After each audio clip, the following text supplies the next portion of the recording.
reviews, discussions, and theories about films in horror, sci-fi, and genre. This is the Horror Deconstruction. Like, share, and subscribe to hear more.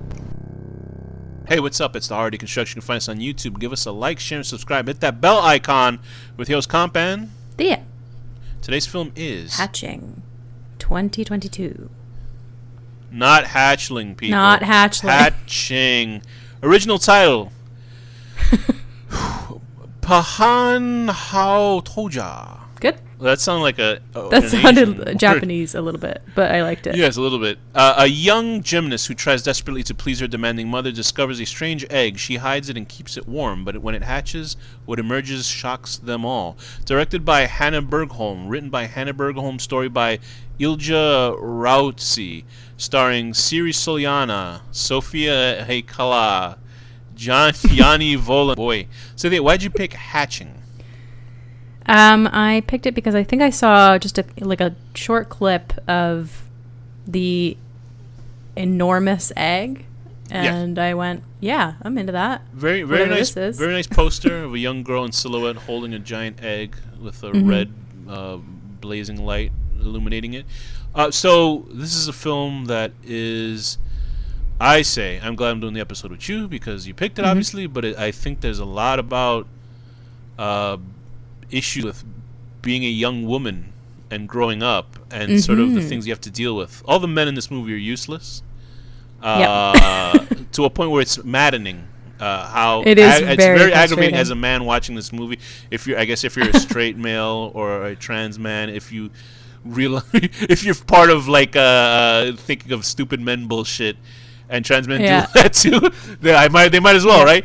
I'm offended by how stupid and useless and almost embarrassing the guys are for the most part in this movie. Because I know there was a part in this movie where I was like, what? I was like that. I couldn't believe it. We have very bad representation in this movie. But that's not the point. Yeah. So Thea, why don't we talk about what Hatching is about? Can you give us a little rundown? Yeah, it's about a 12-year-old named Tinya, who is a gymnastics superstar, kind of. I mean, I guess she's mediocre, maybe, at gymnastics compared to some other people. She's better than me, so that's okay. She's better than me, for sure. She is under a lot of pressure from her mom to be perfect, because her mom runs, a blog of some kind that basically she just shows her perfect life, her perfect family, YouTube personality to the T. And so her mom pressures her to basically do everything perfectly, otherwise she's very upset. A second into that, just to go into the YouTube personality, did you know, I don't know anything, I don't watch family vlogs, I don't watch any sort of YouTube, the Jeffersons, did you know, I randomly found a YouTube channel where this woman goes to various YouTuber, festivals or whatever, right? There was a festival. I think there's a family called the Ace family, right? It's a young family, a guy and his girlfriend. I think maybe has 2 or 3 kids or whatever. They have enough followers, right? You can get up to millions of followers on YouTube. I'll never know. I'll never know on YouTube because nobody cares about the show. But millions of people that they actually held and rented out shit that you would have at Playland, festivals and shit. They rented little roller coasters, shit like that, and people went to this because they like a family just telling jokes on YouTube. So and it's weird, not like somebody telling jokes or some shit like that. You know what I mean? I think I'm arrogant enough on this show. We have to be arrogant to be a part of YouTube anyway, because you think people would enjoy what you do. Because I think our conversations are funny and thoughtful. Like Danny and I are funny, and you're thoughtful and funny, stuff like that. But never would I think that you and I, if I did a video, we would probably get more views our lives. of the 3 of us going to Starbucks and enjoying coffee. that would probably get more views. So I can't believe it. So that's what this lady is. She is showing what her life is with her daughter, her perfect family, her perfect daughter, her perfect son. That fucking son might be worse than the kid in The Innocents. I'd rather hang out with the kid from The Innocents, the bad guy, Ben in that one. At least to be interesting. At least he can make you float before he kills you. Yeah. Okay, Sophia, continue. So Tinya, a bird flies into the house pretty early on, and her mom captures the crow and kills it. So Tinya has to throw it out into the trash. But it's still moving. Yes. And she meets the neighbor girl who has a little dog and seems like it could be a good friend for her. And then that night she's awoken by the bird cawing, and she discovers it injured in the woods and puts it out of its misery and sees that there's an egg, which she takes and nurses to hatching. And that's where the title comes from. The thing is with this movie, there's two point villains. Obviously, that bird is pure chaos, right? Because the story doesn't move on because that bird is the main problem. It's like if I drove my car into your house and then suddenly I'm the good guy because you killed me. It's like, what? No, the bird's a piece of shit. This bird, I would do the same thing. This bird went into my house and some animals you can tell. And you would snap its neck? No, I would throw the fucking... It was pretty grisly. I would throw the bird out. Honestly, if I thought I was in trouble, like the bird would try to attack me because the bird was going crazy. It was just breaking chandeliers and shit. The mother's an asshole. Yeah, because it was scared because it was in a house. Yeah, but this bird, there's something up with that bird. You can tell. Like some animals, like I wouldn't let a bull into a china shop. You know what I mean? But the bird... So you're like, she should have... I think the mother overreacted, but I got a feeling that bird would have fucking flew back into this house on purpose. There's something about that bird. And just because I'm watching it as a film. And also, obviously, the mother is the main antagonist of the film, apparently. Because of all the chaos. And I almost have a feeling the girl has willed this bird into the house, this creature into the house, because it is representing the chaos that the mother has such a tight grip around the family. And this girl just wants to have a normal existence without having a mother fucking essentially henpeck her and do everything she does. With her fucking useless father and her piece of shit brother. Do you know what I mean? It's just like it's maddening how this poor girl. I feel bad for this little girl, Tinya. Oh yeah, she's like her life is. She literally awful. is an innocent character throughout this whole movie, and it really is a horror movie because she's innocent and she gets the worst out of everybody in this movie. Everything that happens to everybody else is essentially just like besides that other competing gymnast girl because she got it really fucking bad. Everything else is just superfluous. Like the mother's relationship with her lover, like what is that really? That's nothing. But Thea, why don't you talk to us about Tinya and like what she goes through with this movie? Yeah, she we see that she basically doesn't have a very loving relationship from her mom. It's sort of just very performative, and there seem to be different rules for her than there are for her mom. What was her mother before she got into an accident? She was sort of a dancer or something? I know that I think so. She had to have surgery after a car accident, I believe, and she had to have pins in her legs so she couldn't perform. Which is why she's like, Tinya, you have to basically be amazing. She's living her life through her daughter, so the daughter has no autonomy. She can do nothing. No.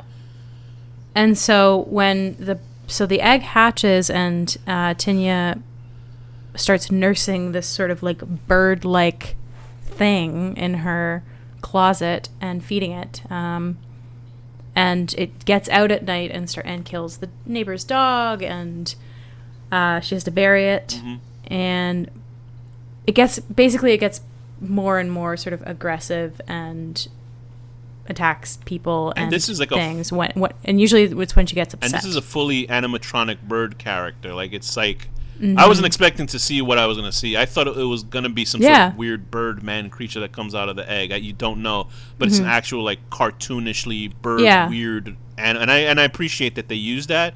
The animatronics may not have been 100% good, but they worked for what it was. And it's cool. It's a really strange design for the character. But I did like it. That's why for me this movie only half works because I don't know what your feeling on it is, but I appreciated the first half of the film, although as generic as the storyline it is, because it is essentially, my savior has come in the form of this fucking destroyer. That's what all those movies are. All these movies are like this. This is what happens on here, but they decide to take a different route with it, where the bird creature is replacing her at the end. Right. And it is a frustrating movie because everyone that you want to die does not die in this movie. They might be a little bit more miserable, but they do not die. The mother does not die. I think though the punishment is the mother for killing the bird, obviously, and having her child replace, who was supposed to be an extension of her.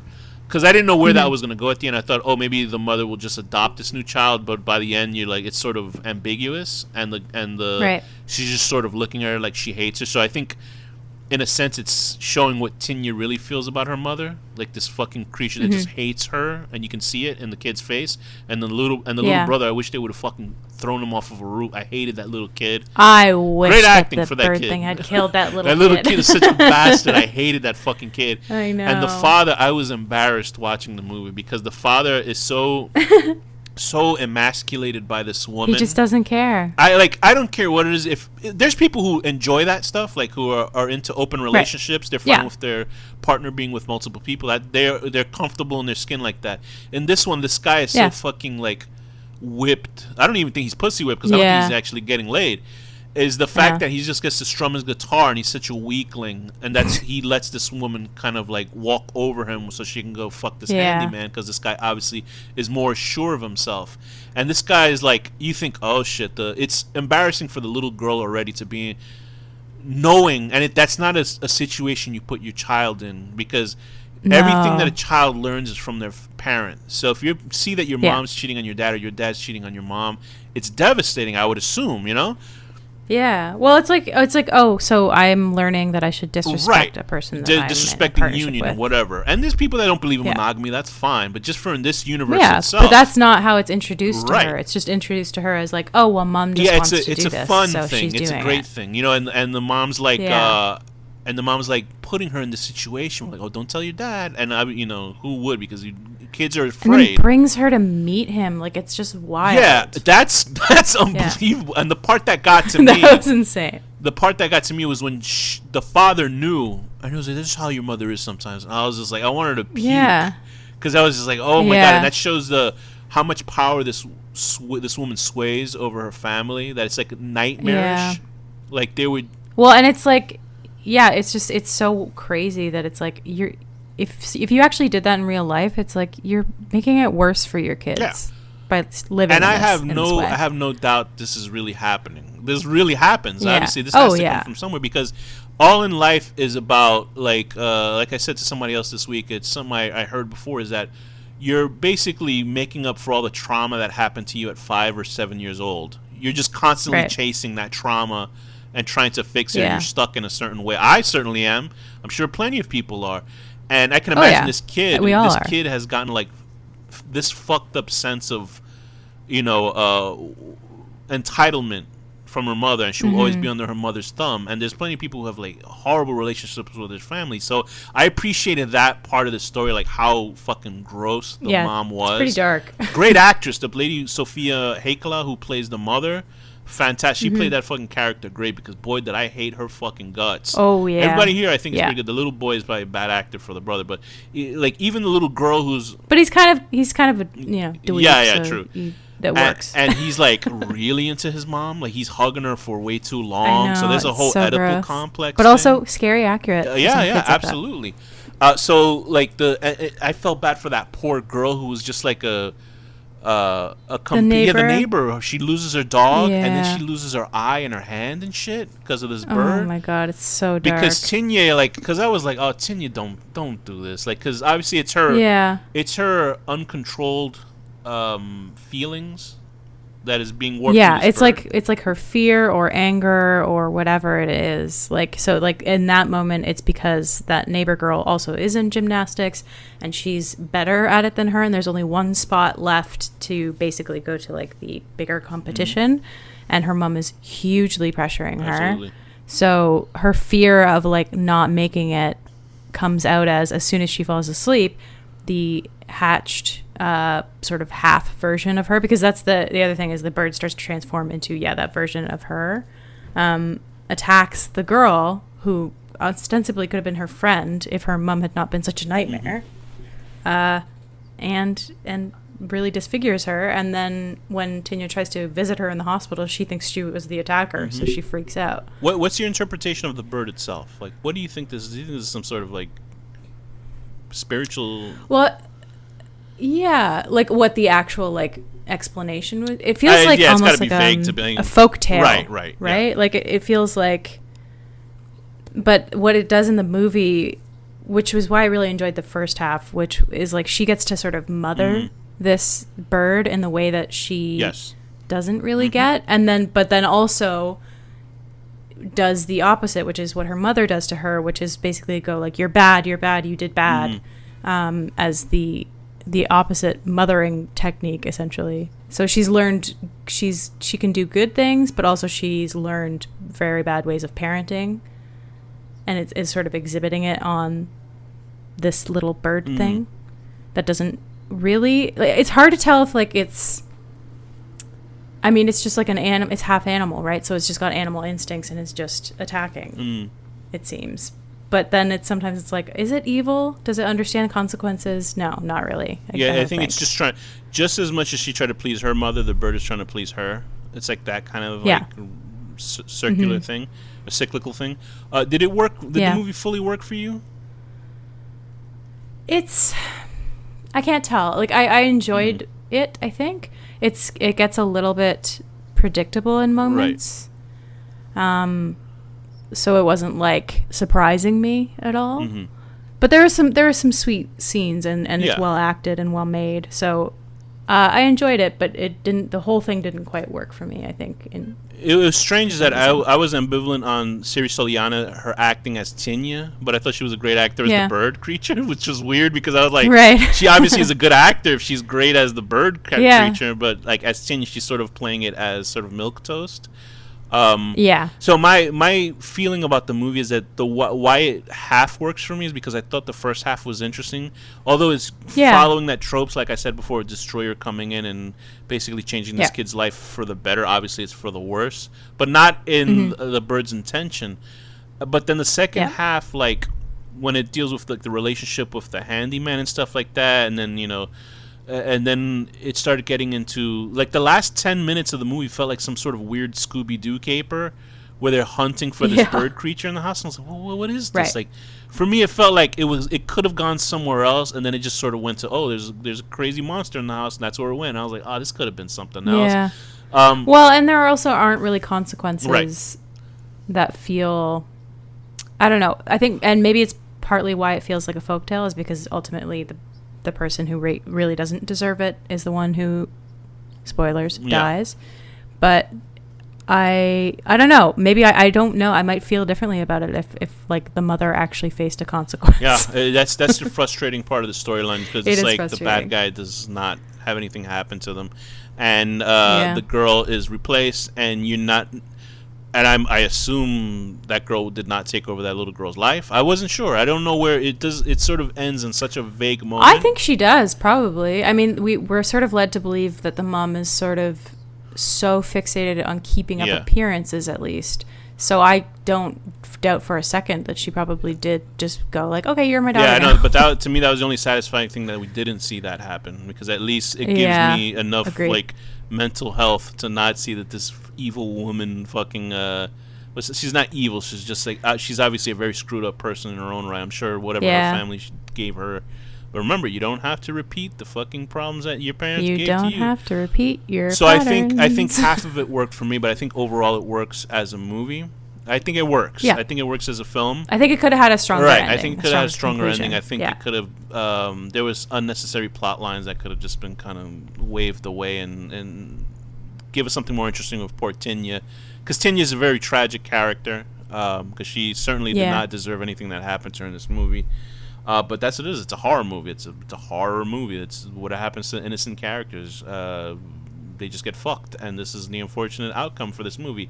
So I did like I did like most of the practical effects of the movie. I like the bird, the acting of the Tinya, the evil Tinya version. I don't necessarily like that she evolved into a person, but I guess that's the only way that this kind of could have gone.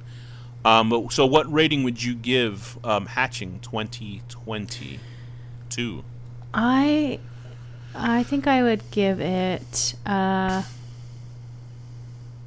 let's say, I think 6.5 out of 10. Your would-be friend walking home and you sending your bird child by accident to kill them. What did she do to that poor girl? Jeez. She didn't even. Did she have a beak? She still had a beak by that time. Oh, right? I think I had fallen off by that point. I would give this great makeup effects though when she's the half bird. I would give it a 6 out of 10. Hey little kids, look, I'm doing the handyman. And with that, Thea, what's the final word? Post it.